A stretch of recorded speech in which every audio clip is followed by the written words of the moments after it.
king is dead. But you don't care because this gives you the opportunity to be king. So that's all good.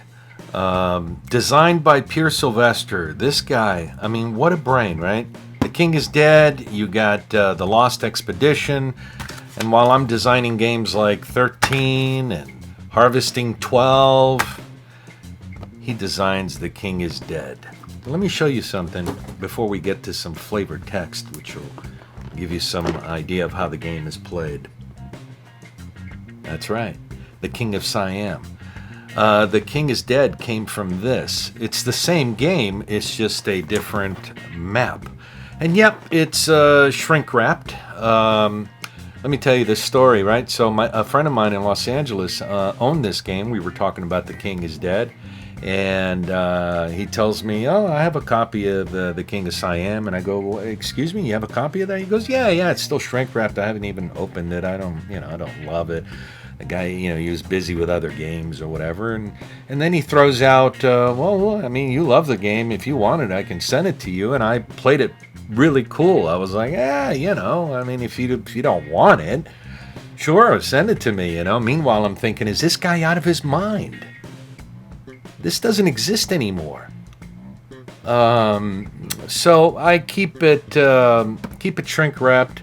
I mean, eventually I'll open it. It's just I play The King is Dead, so I don't need to play this. But my friend may realize he made a terrible mistake, and if he comes to that realization, I may send this back to him. So I just keep it shrink wrapped. For now, it's right here. So flavor text time. All right, here we go. Instruction book, right?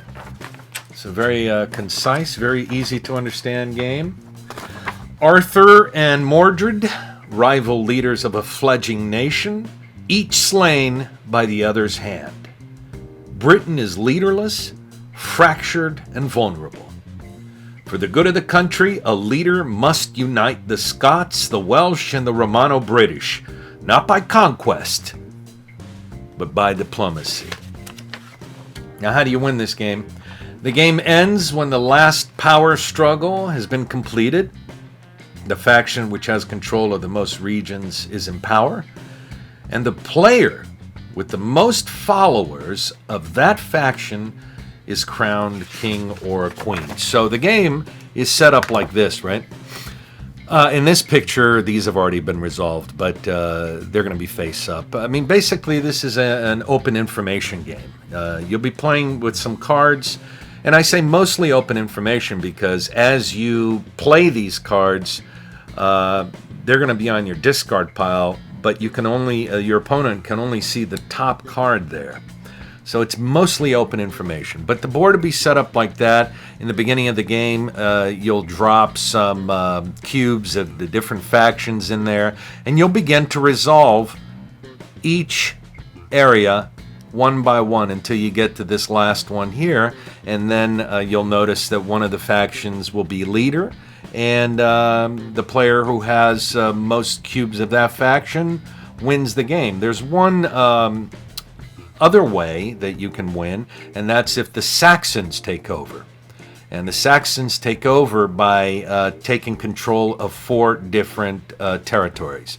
If that happens, then at the end of the game, it's whoever has the most amount of each faction. So if I have 2 of each, two cubes of each faction, and my opponent only has 1, I win.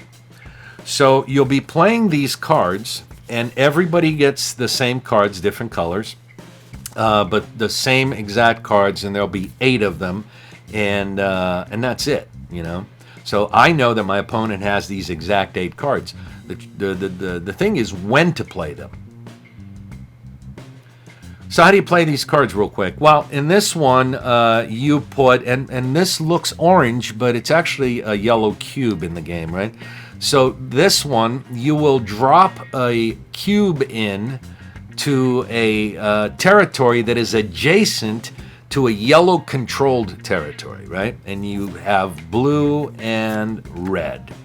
And this is how you kind of balance out certain territories, If the territory is tied, When all players have passed, then it goes to the Saxons, right? So sometimes you want to, tip the balance there a little bit. So, depending on what color, which faction you want to drop a little influence there. And every time, by the way, you play one of these cards, you get to take a cube from the board into your hand. So that's how you collect these cubes. You get, if I'm not mistaken, you get 3 of them in the beginning of the game. 2 or 3 in the beginning of the game. I think it's 2. But every time you play a card, you're able to take a cube from anywhere on the board into your hand. So that helps you build the influence that you have for each of the factions.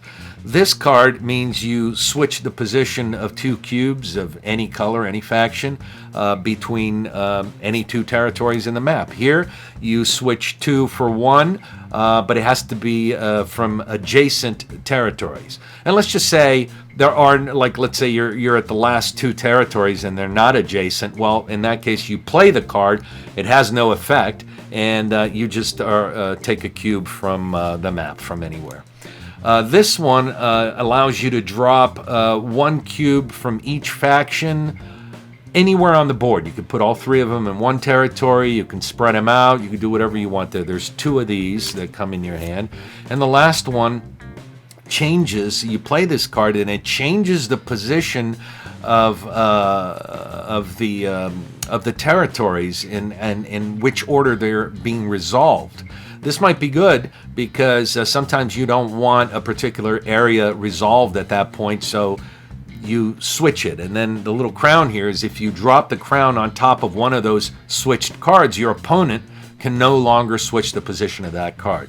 So again, once you play this, you will then collect a cube from the board, bringing it into your hand, into your faction. So the king is dead, but again, you don't care because this gives you a chance to be king, and it is one of my favorite board games. This one too. I'll give it back to my friend if he realizes he made a big mistake. But I love having it. I love having it. Great. King is dead.